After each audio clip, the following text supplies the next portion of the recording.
Every company wants to fix their customer experience. Better tool, better processes, better hires. But there is a reality here. CX is never really fixed. It's always a little bit broken, always. Because your product continues to evolve and your customers change and the complexity really just keeps growing. So really the question isn't how do you fix CX, it's how do you build and scale a team that can operate inside that reality. How do you hire the right people for a role that no one is really trying for? And how do you keep delivering a great experience? As the business gets bigger, messier, and harder to manage. In this episode, we're joined by Mike Bair, founder and CX executive consultant at Bair Consulting, and previously the SVP of CX at FIGS, to break down why CX is always a bit broken and what it actually takes to hire, build, and scale teams that can handle it. This is CX After Hours. Let's get into it.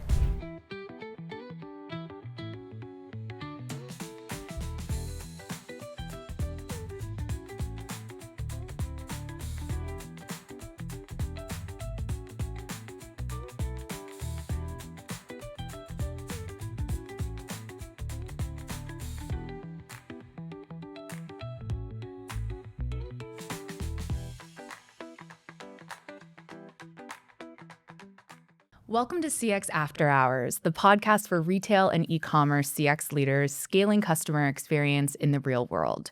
We step back from the queue to talk honestly about the trade-offs, pressure, and decisions that shape whether customers come back, spend more, and ultimately stay loyal. My name is Anya, and I have been working in CX for the last decade across both scale-ups and startups. And I now run my own consulting agency where I partner with brands in e-commerce. Hey, hi everyone. So I'm Guillaume. I'm a serial tech entrepreneur. And after spending 10 years in San Francisco, 3 years ago, I decided to make a big move and I moved to e-commerce and CX. And now I am the founder and CEO of Yuma AI, where we automate customer service with AI. And today, we are very, very excited to have an awesome guest once more. Welcome, Michael Bair. Thank you. Please, can you introduce yourself? Most people know you, but for those that don't know you yet. Sure. Hi, I'm Michael Bair. I've spent the last 20 years working in customer experience and sales roles. So I did 7 years in banking and sales. Worked across 2 energy startups running customer experience and retention teams. I did a year at a big vertical SaaS company called Service Titan. Was the SVP of Customer Experience at FIGS while they went public. And for the last year and a half, I've been doing consulting and fractional leadership for e-commerce and SaaS companies as well. So excited to be here. Wonderful. Thank you. Yeah. Incredible. Shout out. Mike was my former boss. Hired me. Amazing. Yep. And you know what? Let's dive into our first question, Okay. which fits perfectly with that storyline, which is what makes someone great working in CX? Let's see. A couple things. So I would say someone who is never satisfied is a really important characteristic. Customer experience is very wide. There's a lot of things that you get to touch and work on. Things are constantly breaking. And so finding areas to always dive into and never being satisfied is super important. They have to be really cross-functional, someone that people enjoy working with, because oftentimes you are downstream of maybe some decisions that were made on the marketing or the sales side. And so, being a good liaison and good business partner is super important there. And then I would say the most important thing, which is probably the thing that I think is actually the rarest in customer experience leaders, is like you actually like customers. Yeah. I think I think most people would think that is true. But I think it's similar, like just because someone's good at sales doesn't mean they actually like sales. There's a lot of functions that people do that for whatever reason they become good at them and they just kind of like stick in them even if they don't like them. But I think it's really hard to do customer experience well if you don't actually like people and you actually don't like customers. And the ones that do, I think, really stand out. 100%. And I will never forget when I became a manager and started to sit in on interviews, you also have a really notorious and unconventional acronym that you believe in. Please explain. Yeah. So, in my first role in banking after college, I worked for a leader who said we only hire people that have PhDs. passionate, hungry, and driven. It was actually a different P at that point. It but was a different P. We've adjusted it to be a little bit more appropriate now, but passionate, hungry, and driven. And really the idea was, again, if you're going to work in customer experience and you're not passionate about the brand, about the product, about the service, it's going to be really hard to do a great job. Being hungry and driven, wanting to get promoted, wanting to do more, wanting to take on more, again, like finding the things that you maybe aren't great and wanting to make them better is just super important. So when I interview people, because again, at least at that time, there was no customer experience degrees. Now I think they very rarely, but do exist. But you're looking for people that want to get promoted, want to grow, want to take on more. They want to do more than just answer emails, calls, chats, be an account manager for a customer. And so, those were things that I certainly saw in you, Anya, but then also have looked for in, I would say, probably over 1,000 people that I've hired in my career. Wow. Yeah, because if we take a step back here, Michael, you have built many teams many times, right? And large teams, right? Yeah. So really those advice are key here. PhD, I love it. That kind of PhD, very interesting. Good Was acronyms. it passionate, hungry, And driven. Yeah. Good one to remember. Yeah. How do you so that's qualities you're looking at. Do you have a source of talent? How do you find those people? Any trick? Any? Yeah, I don't know. I don't know if I've ever. So I've definitely evolved on this. I think for most organizations, I was always looking for recent college grads. I think recent college grads, just in general, tend to be very driven, very hungry. They've certainly, if you've graduated from college, you've at least shown some aptitude and willingness to stick through something's hard, and you've gotten yourself a degree. I can also say some of the best people I've ever managed in my life didn't have college degrees, and so that's not always a prerequisite. But I think, I think whereas a lot of people maybe look for career customer experience people, or look for that history, or those that template experience, I didn't. I also think looking for people that, if they have worked somewhere, that you think well of their customer experience is pretty important. I hate to say this because I don't mean it negatively, but hiring people from telecom or health insurance or Time Warner, Comcast, any of those. It's very unlikely that person was probably taught great customer experience because their organizations just didn't really value it. And that's not fair. I think Comcast has made a lot of improvements over the last decade, but historically that's been the case. So to take it on a more positive note, if you have the opportunity, I'll use this one as a really good example, hiring people from Nordstrom, again, maybe not the last 5 years, but I can definitely say in the 2010s, every person I hired from Nordstrom's was incredible because Nordstrom teaches client service and customer service in such an exceptional way.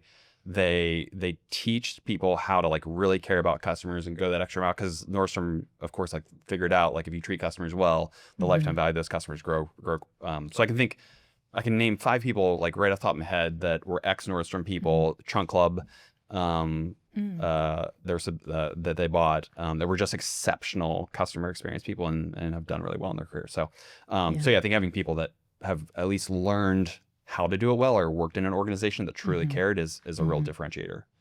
I remember when Grace was hired and you were like, she worked at McDonald's all through high school and also all through college. Yeah. And so I think something that now that I'm, since I've been hiring people, it's not just looking at the college degree, it's also taking a look at, how long have they stayed in a role and what are they able to kind of balance and manage at once? Because CX is, you're multitasking, you are going between a million different tabs, and you're also being asked to context switch constantly based on who you're speaking to, whether it's a customer, whether it's a stakeholder. So really interesting. Yeah, I think one other point I'll make, after 20 years of hiring, I've just kind of realized that people's interview skills rarely, if ever, translate to them being a good employee.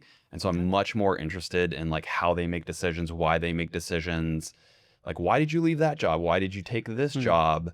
Why do you have this gap in your role? How did you get promoted in this role? Those things tell me a lot more. And again, they might not describe it perfectly. They might somewhat struggle with the story, and a lot of them don't think about their careers in like a story.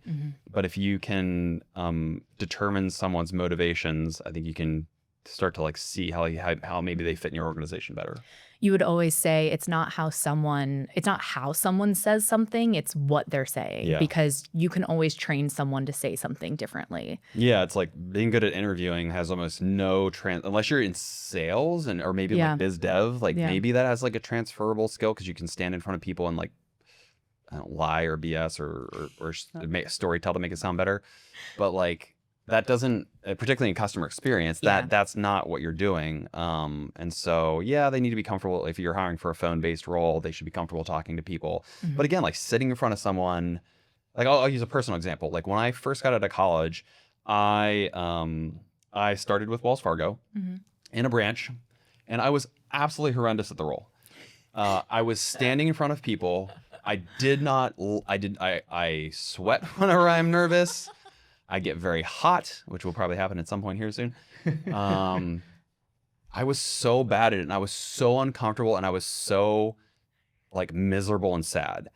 And I had the two nicest managers, and they didn't fire me, even though I was not doing well. And they're like, "Look, if you can get another role in Wells Fargo, it's a huge organization, we'll vouch for your character." And so I applied for an inside sales role. On a phone-based role at a phone call center. Luckily, that person did call my boss, but did not ask about my performance. Just mainly asked about like how I am as a person. My first month at that role, I was number 2 out of 50 sales reps because I was on the phone. I never saw someone, and I was perfectly fine talking on the phone. I just could not do it in front of someone. And then I think I don't know if I was ever not number 1 or number 2 for the whole 5.5, or I was there for 7.5 years. But like the times I was a sales rep. So long personal story to say, people sometimes are just in the wrong role, in the wrong fit. But like understanding their motivations, understanding like where they do their best work is what you're trying to figure out in an interview. I have a personal question for you. How did you move from sales, as you spent 7 years there, to like CX in the end? Yeah, so I spent 7.5 years at Wells Fargo. During the time I was there was during the 2008 through 2010 mortgage crisis. So I saw the center that I was in had 3,000 people in it, and it shrunk to 300 during that 2.5 years that I was there, or during that 2.5 year period. But we didn't lose anyone in my department because my department was pure revenue driving. Like everyone who's there was making revenue for the business. But after that period, I was like, I don't really think I want to do this anymore. And I remember like I got invited to join LinkedIn in 2010. And then I got reached out to by a recruiter from an energy company. I was like, I know nothing about energy, but energy is surprisingly very similar to banking. And the energy company I interviewed with, everyone was from banking, interestingly enough. And yeah, like fast forward, I moved over to I was a director of customer service there. I remember the first time sitting down being like, I don't even know how to do this job. But like a lot of the metrics and a lot of the performance and some of the retention scenarios were all very similar to the sales stuff that I had. And I just like loved that side of it so much more. Very metrics driven then, right? Like very metrics driven. Yeah. I mean, and I'm very thankful that I started out in sales because it taught me to be like very performance. It taught me how to do performance management, being metrics driven, being data driven, how to like have conversations to convince someone how to take an action. And that helped me in my retention career. That company also, if I didn't work at that company, I don't meet Anya, because that company sold 8 people from that company, started a company called Inspire, which Anya and I got to meet at. And so, every couple of years I'll send that recruiter a LinkedIn message and be like, just a reminder, you changed my life in such a profound way. So great. But yeah, that's how I made that transition. And then luckily I've been able to like do some aspect of sales for the rest of my career. Even whenever I was at Figs, I led CX, but then I also led our B2B sales team. And, I don't think that happens if I don't work at Wells Fargo.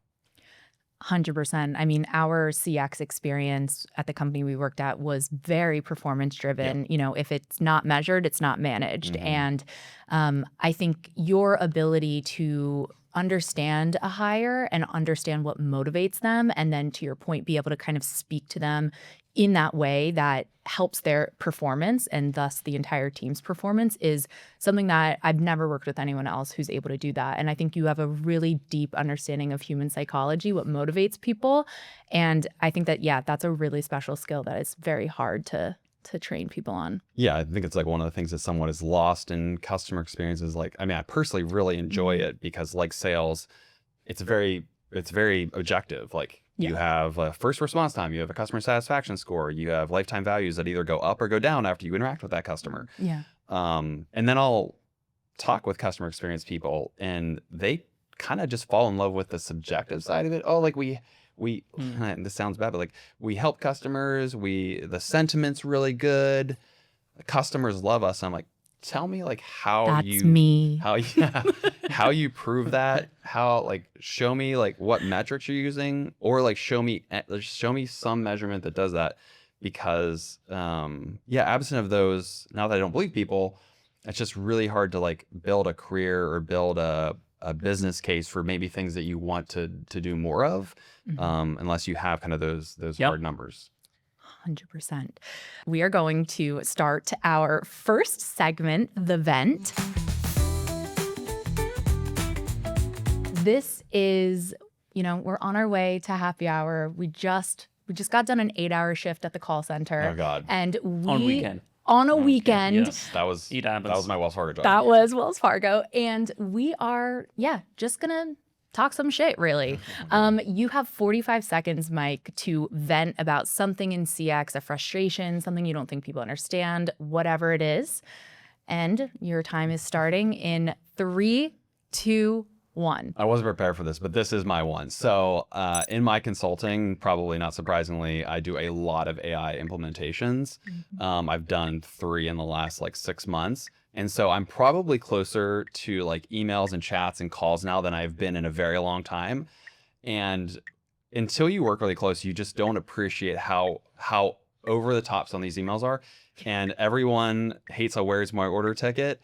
But just the impatience of customers to not see their package move. I was thinking yesterday, I was like, carrier update statuses may have been the worst thing to ever exist, because they actually don't solve any problem for the customer. Because if they don't see a status change in one day, they're reaching out to you. Yes. And so I think if FedEx and UPS and USPS and everyone would just get rid of all those statuses and they just don't exist, I think we'd all be better off. But more than anything, and I don't think any CX person probably does this, don't ever email a company and ask them where your package is unless it's actually lost, because they don't know anything more than you do. And guess what? You can usually look at their FAQs and see how many days, business days, is when you should reach out. Should you really be oh no, I need to reach out? And most good companies do proactive stuff. Yeah, do proactive stuff, but also report and track on what percentage of packages are delivered within our quota. SLA. One of my clients, we just did this exercise a month ago,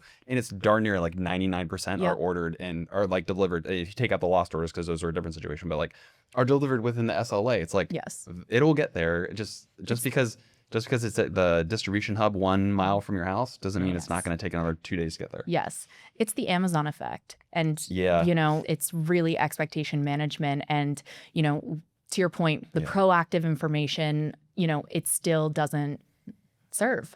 Yeah.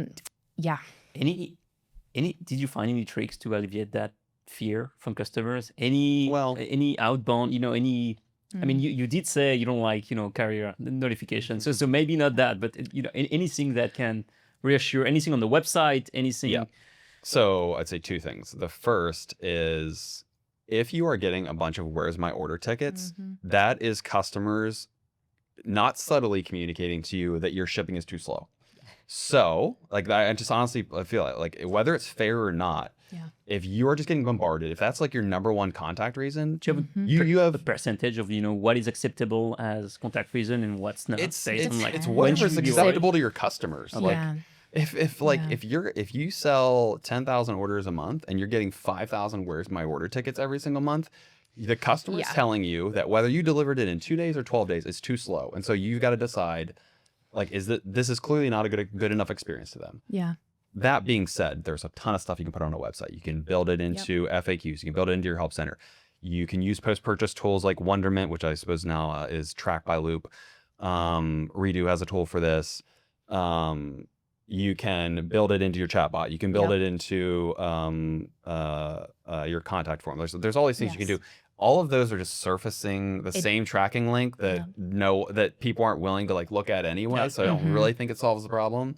But I really do think like, you know, if you're like, well, I think 7 days is fast enough. It's like, well, your customers are telling you that it's not. Yeah. So do you want to pay the extra like 54 cents a package to upgrade the service to like one more level so it gets there a full day earlier? I think that's like I've had these conversations with COOs where the way that shipping services are decided is pretty arbitrary. Yeah. They're just like, because there's a million different services you can use. And some get the package there in 3 days and some get the package there in 7 days. And literally the difference is 54 cents per package. And we can just... the cost of a support ticket. I mean, like, you know, like, Yeah. it's just like, and It's just making crazy. your customer happier, like it might just be worth it. Yes. Yeah, Yeah. you're to be clear, you're not doing it to not get the where's my order ticket. You're Yeah. doing it because the full customer experience includes the Yep. time from when they check Yeah, out yeah, to when yeah. the package is in their hand. And your job is to get the package in their hand, not to just get it out of your fulfillment center. I like that. Yeah. That's great. That is great. And this is good material for, you know, CX people listening to us to go back to management and say, hey, I think we need to do something with your shipping policy. You know, to go back to Anya's question about like what makes a good CX leader, being a good business partner, this is where, you know, probably if you're in e-commerce, if you're a CX leader in e-commerce, the most important relationship you have is probably with the COO or whoever runs logistics and fulfillment, because that person's usually their core focus is efficiency and cost reduction. Yeah. And your job is to help them understand why shipping experience is so important. Yeah. And so sometimes you've got to be willing to like, show them some of the data, show them some of the conversations and say like, you know, to your point, if we're getting 2,000 where's my order tickets and the average cost of it to resolve one of those is $2.50 and we could upgrade service, and in some we could that would cost us, you know, $5,000-$10,000 extra a month. That's a conversation worth having. That will make so much more. I mean, all the customers that do not reach out to support will be happier. Yeah. The other thing with like shipping experiences, every day longer it takes is an increased chance that the package is going to get lost. Yes. So it's like the idea of like, I personally only take direct flights because every time you take a layover, you've now doubled the chance that you're going to get a delay. You're going to get It's a great some loss. comparison. If you can ship something in 3 days or 4 days versus 7 days, like you've reduced the handoffs, you reduced the chance of getting lost. And think about all of the like last mile carrier switches. I mean, again, the data and bringing it back to the business case. I mean, money is how you get people to listen. And so, you know, again, I think that's genius of being able to identify like what is actually the price to upgrade the SLA, because if it's 54 cents, I mean, that's a fabulous argument of like, are you kidding me? And yeah, I think being able to dig into the data and being able to say, okay, we have multiple different last mile, you know, carriers. It looks like this one in particular is driving the most complaints. What can we do to just get them out of the picture? Yeah, one of the other like anecdotes around like where's my order that I think is like I try to think about is when I was at Figs. Figs' business model was like heavily driven off of like core styles and core colors of healthcare apparel scrubs. But they do limited edition drops that sell out very quickly. And especially like during my early time there, we would sell out like sometimes before I would even wake up on the West Coast. And what I really learned about Where's My Order was it was in part because they also want to be the first person to walk into their office or walk on their hospital floor wearing it. Yes. So because I started to realize customers would be like, I ordered this as soon as you drop. Like they would wait up till midnight. They would order it right away and they'd be like, and someone else on my floor got it first. And that's when I started, and I just saw that over and over again. And I started to realize like they want to be the first. And so it's also that appreciation, like that is such a good sign to the business. Yes. Like the customer loves your product. They want to be the first one to show up in shocking pink, or like they just launched espresso. They want to be the person wearing that. They want to be the first person in the New Balance collab. So it's also like appreciating that some of that Where's My Order is also from a really good place. That's actually, I mean, that's a lesson that you're teaching me. I'm one of my clients right now is a very, Instagram heavy mood board, limited drops, and we also have international shipping. And so you're kind of combining all of these forces. That is excitement, anxiety, etc. And yeah, I think, okay, that's actually an interesting angle of how do we kind of build on that excitement and hype without just recognizing it as, oh my gosh, like these people are so impatient. Like, is there a way to actually capitalize on that excitement? Yeah. That's interesting. Well, we're going to take a quick break and be right back. Still to come in this episode. You sell $500 skincare and you don't offer phones, and your customers are screaming for someone to talk to because probably they're like older customers. Like that's the thing. It's like if you run a hearing aid company, you're probably gonna need phones because that's what those people want to use. So it's like there's a lot of reasons, and it can't just be my personal preference. Yes.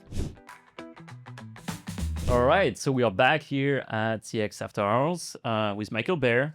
So Michael, questions. As you have scaled multiple CX functions multiple times, some things that happen, and a lot of people watching the show are wondering the same thing here is, what do I change when things pick up, when the brand's velocity is higher and things start to scale? Yeah. What's gonna break? What's gonna break first? What do I need to care about? And what are the things I need to do as that function scale? Okay. Lots of questions at once, but I'm sure. Yeah.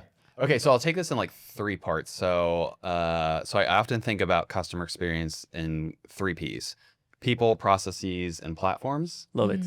Okay, so from a people standpoint, the thing you don't want to lose is the hiring standard. So we've talked a lot about that during this, but like I also like if they're not a hell yes, they're a no. Yes. And like there cannot be. Forgot about that. Can I add something to that? Because it happened multiple times to me. I also made a bunch of hiring in startup before. Is like, you get discouraged, like the more you interview, you get discouraged. And sometimes you kind of want to tend to lower the bar. And like, you should not do that because at some point, someone exceptional is going to come and you're going to say, yes, that's why I've been waiting that long for that person. Yeah. And sorry, that was like, because 100%. So true. Fully aligned with you. You can't lower the bar.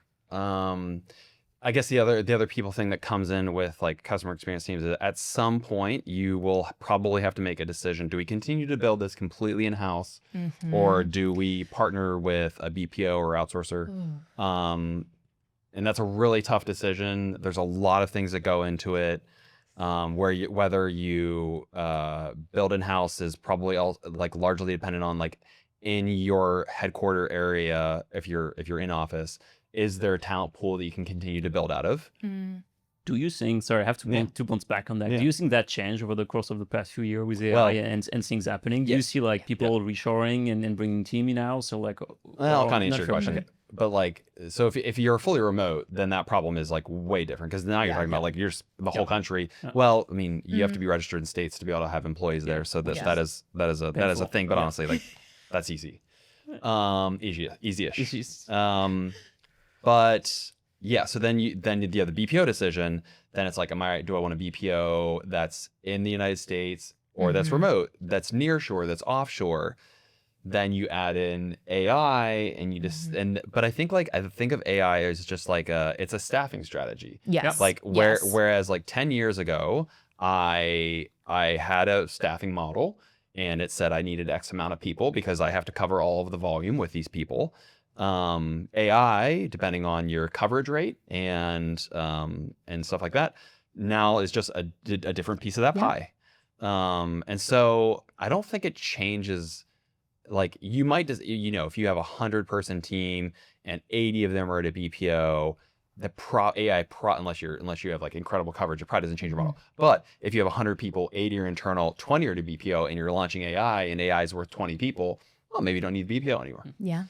So that is a And do you have recommendation here on like what should be internalized in, like you said, 80-20 for BPO or internal? Like, do you have a magic number that you say, the core team should be that many percent in-house versus what should be a BPO, for example? No, because I think it depends on the business. I think it really depends on like what do you. So it's a very similar thought pattern to like what do I use AI for and what do I not use AI for? What do I use a BPO for or what do I use my internal team for? I think it's the highest value, the highest leverage AIPs. Opportunities. Stay with your best employees and you funnel everything down from there. Yep. I think everyone, like, especially to go back to the WISMO, I think everyone wants to talk about like, oh, AI is really good for where's my order checklist. AI is really good for text-based, non-action, non-multiple back and forth interactions. Whereas my order just happens to usually be that. But there are tons of scenarios, and some are way more complicated than that. I think we can do nowadays. You can do more. AI pretty You can do more. advanced workflows. Yeah. But actions, as it exists today, and I would say the same way about a BPO. Like if I have a BPO, even if they're a really great BPO, and I have the choice of do I send this to an internal person who's worked for me for 3 years, lives and dies the brand, mission aligned, has learned directly from me every single day, versus a BPO. It's not that the BPO person is bad. It's not that the AI is bad. It's just it's a better decision to send it to that. Like one of the companies that I learned a lot from whenever I was in my energy time was this company called Paramount Solar. They of course sold residential solar to consumers. When customers would call in, they had this system that would take the phone number, run a lookup to see where this person was calling from, their house, determine the size of the home, how big of a solar system it was going to route, and then they would route that to their best agent because that was the highest value opportunity. Yep. It's kind of a similar concept. It's like you want your highest value, your highest leverage opportunities going to your best resources. Okay, so that brings another question. We're talking about scaling CX, but yes, that brings a question that I have to ask you. Do you have a system how do you do that routing internally? Because what you said about the solar company was, exceptional, like being able to route based on phone numbers and outsize and all that. But like, how do you do that in day-to-day CX operation? Is there something that, routing like VIP customers that goes? Yeah, actually, I think it's like way easier. It's than, way okay, easier. It's Shopify. On phone, it's so hard because it's like you have the phone, like the phone's ringing. That lookup has to be done pretty quickly. Yes. Yeah. Whereas like if it's an email or a chat, like you just already use have routing rules. Okay, you so have you the a bunch data. of rules on what, like the and then your help desk average routing, size, average order size, like just the total order made, or like I take like entire order history. Also, if it's a customer's first order, potentially that is also really important to first-time prioritize. customer, First-time customers, like VIP type customer, right? based on that. AOV over something, exactly, and then also your VIPs who have been around for years, who have spent a lot of money. I think your strategy, it's so interesting. Do you feel as though having kind of come up in a call center and with phones, it's taught you a lot about how to utilize AI and routing? Because I mean, the auto dialer strategy, infamous, fabulous. Yeah. I mean, you really think in a phone-based way. I think that is no longer the instinct, I think, in the industry. Yeah. I think because the first 10, 12 years of my career was mainly all phones. I personally learned to really appreciate the value of phones and the conversations you can have.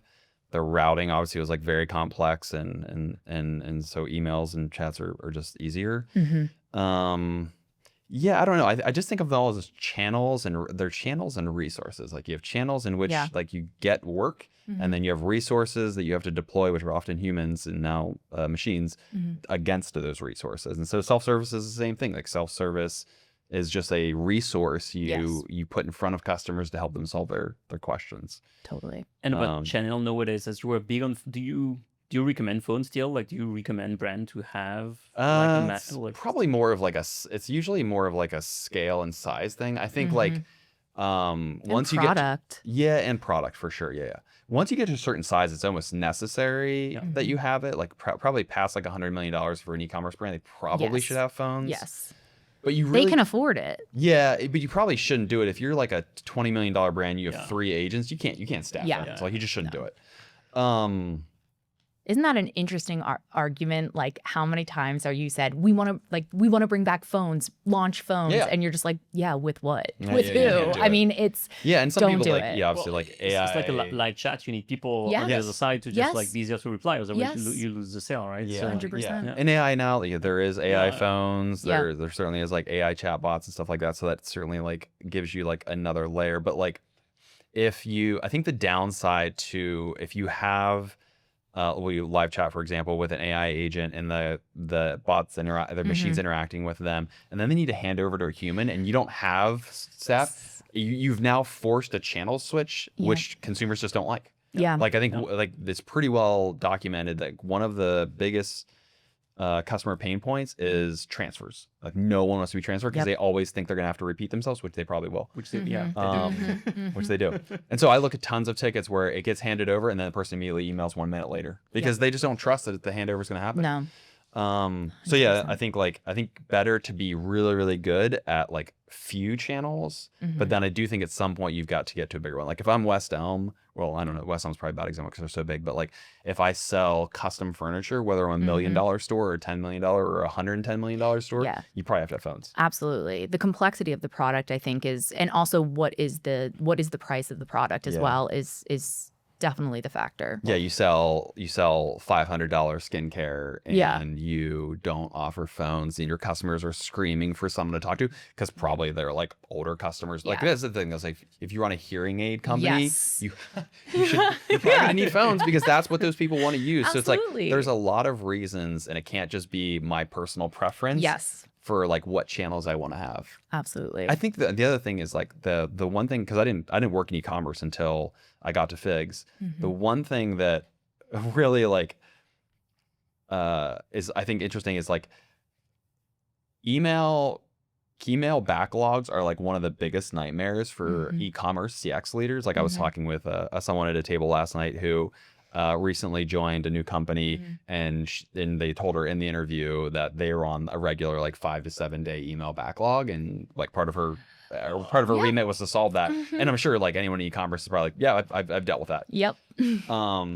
So it's like almost like I talk to a lot of e-commerce leaders if they feel or they communicate to me that they only want to be on email, and I'm like, you do realize like one of the big pros if you were just phones is come end of the day, the phone shut off, the day is over. There is no backlog. And it stinks if you just got bombarded all day.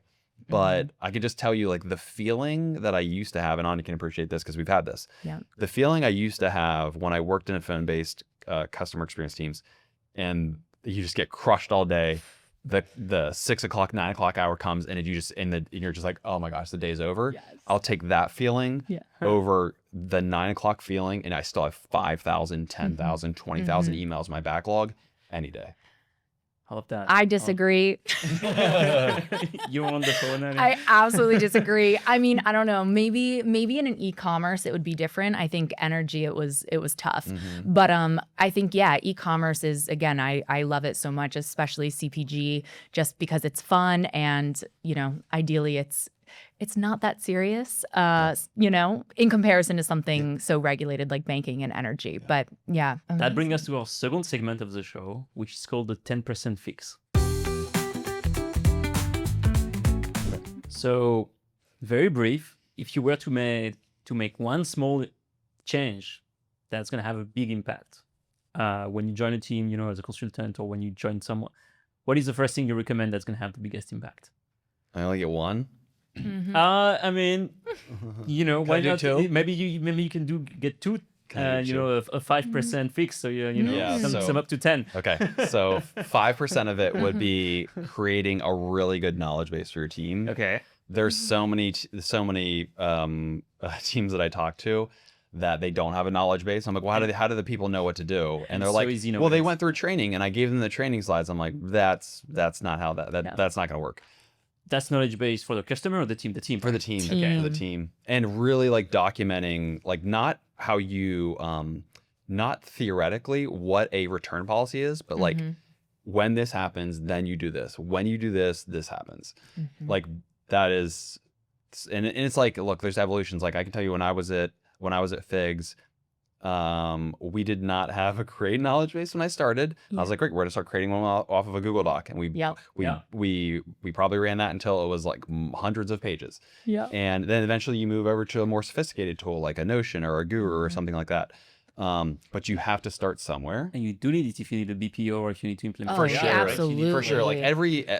Also, if you're implementing AI, again, this is the thing we talk about all the time is brands are not prepared to do that upfront investment to make sure that the launch and implementation is worth it. We're sitting here the day after the gorgeous Connect event yesterday, and I think the keynote, which Roman gave, or I think it was him who said this, but he said the number one thing if you're trying to improve your AI agent today is to improve your knowledge base. Because like so many people. But like to your point about the BPO, there's so many BPOs that I find that people are like, oh, they're not doing really well. And I'm like, well, yeah, show me what resources they use, and they don't have anything. So so that was 5%. The other 5% is I would, and this goes back to like we were talking about earlier, but it's like clear measures of success. Telling people exactly, both the frontline associates, the team leads, the manager, the director, the VP, the BPO, and for the AI agent, like what does great look like? What does good look like? And then also, Anya's gonna love this. I'm like, the no. daily dashboard. The daily like there's so many if they have goals, they maybe get shared once a month, or how the person like did against their goals gets shared once a month. And they're like, it's shared daily. It's not weekly, like daily. Every day. And ideally, it's a morning update. Ideally, they would have a second screen on their computer. And you see that it's live dashboard. I love it. So what humans love scoreboards. What do you put in that? What do you track? Whatever your KPIs are. If your KPIs are customer satisfaction, first response time, total number of tickets every single day, LTV increases, retention rate. And what's your favorite? Like, like if you were to choose, like if what you're an you think e-commerce is gonna move company, the needle? the only North Star, this is I know it's hard. I think the most important North Star metric for any or for any e-commerce company is repeat purchase rate. Yeah. Because if you have to go get new customers every single time to buy something new, this business will not work. How do you move that as a customer?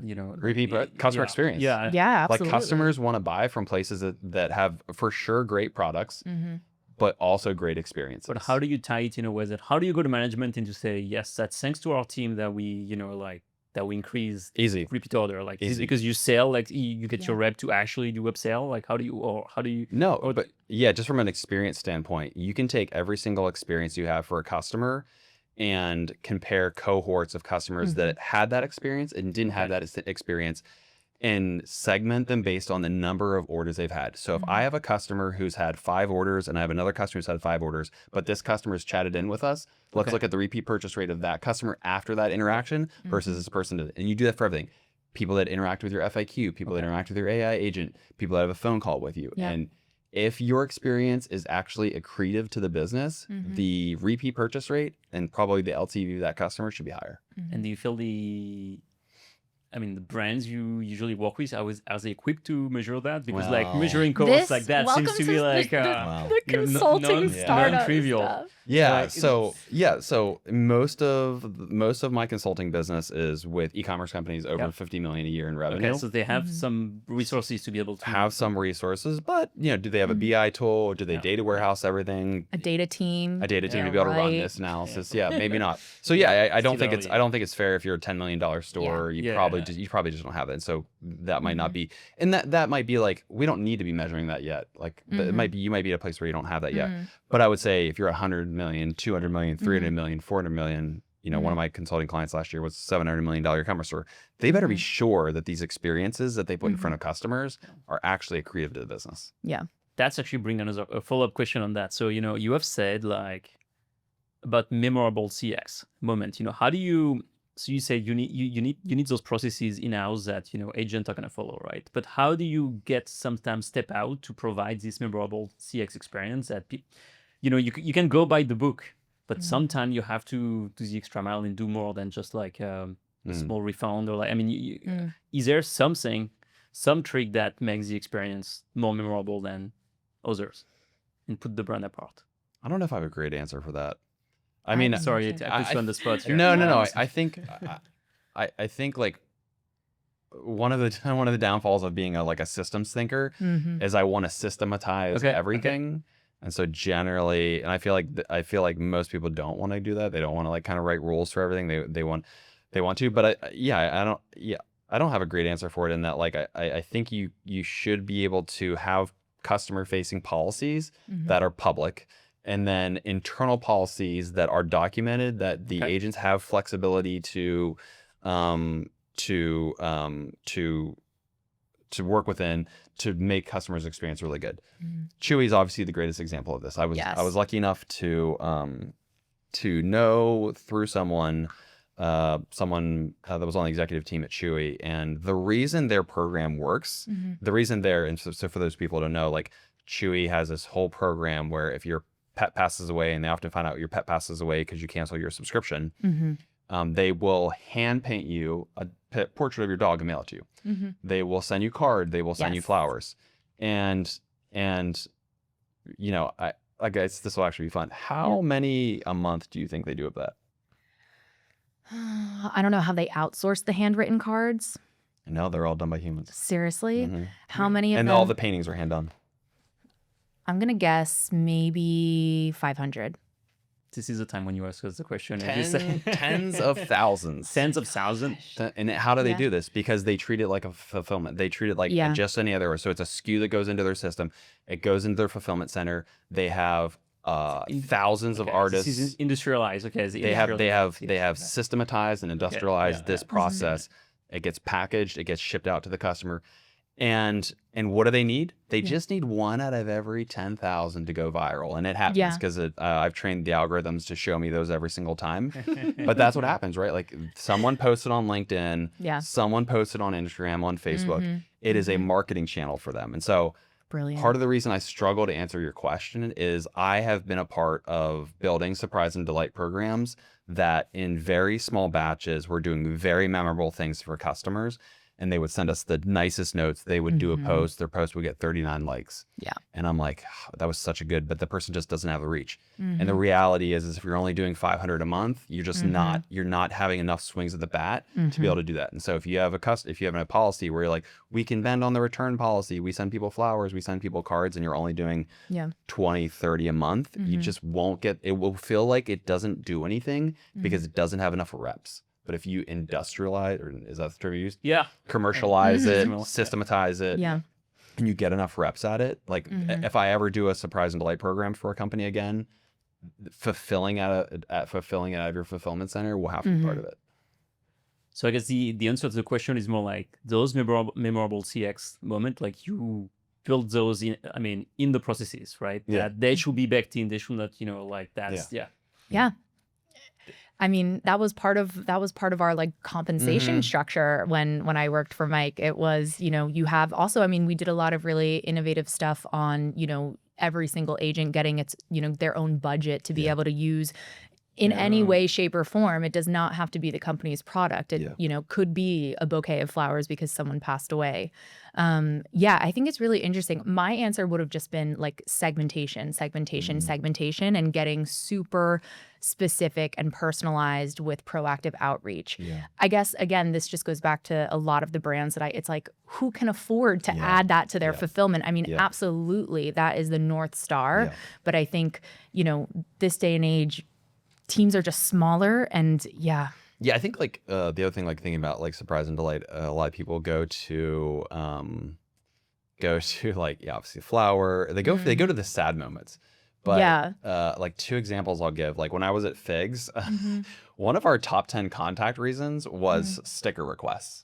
So like Figs is really well known. They create these incredible one-liner stickers. People put them on the bottles and their backpacks, especially like healthcare professionals. Like they have things that they take to work every single day, so they cover them. We actually even ended up making a Nalgene bottle that was covered in the stickers. Wow. And so we were supposed to send 1 or 2 stickers in every single person's package.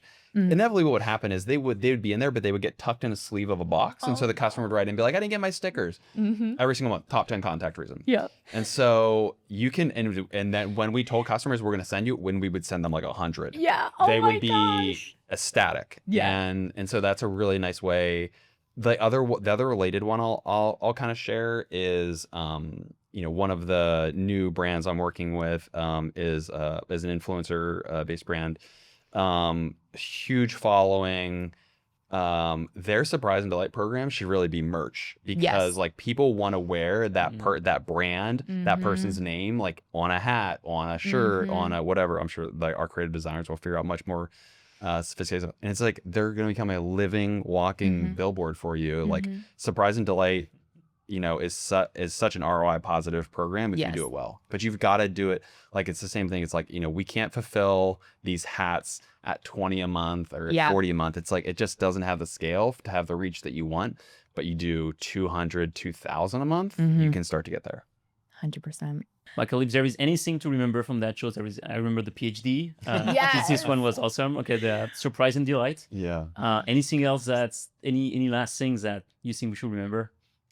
Yeah, I guess my plea to customer experience leaders is just like, you've got to fall in love with customers. Like if you don't feel like your organization supports you, if you don't feel like you have a seat at the table, as much as I really don't love that term, like one of the best ways you can do it is actually be the one person in the company who really cares about customers. And I think if you work for a founder that really like values customers, they will see that, they will appreciate that, and they will give you an opportunity. So yeah, I think the best thing you can do is like get closer to customers, hop on calls, hop on chats, hop on emails, really learn what people love and what they don't love, and be the voice of the customer inside the organization. Absolutely. Where can people follow you? Yeah. So my consulting practice is Bair Consulting.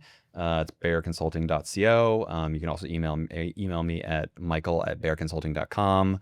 I'm on LinkedIn, all the other stuff. So yeah, shoot me a note. Amazing. Well, awesome. Well, thank you everyone for following us and watching the show today with Michael and Anya. It was CX After Hours. Please subscribe on your favorite podcast app. Share it with your friend, with your fellow CX leaders. I'm sure they're going to learn something, and I hope you did as well. And that's all. Thank you so much, and we'll see you on the next show.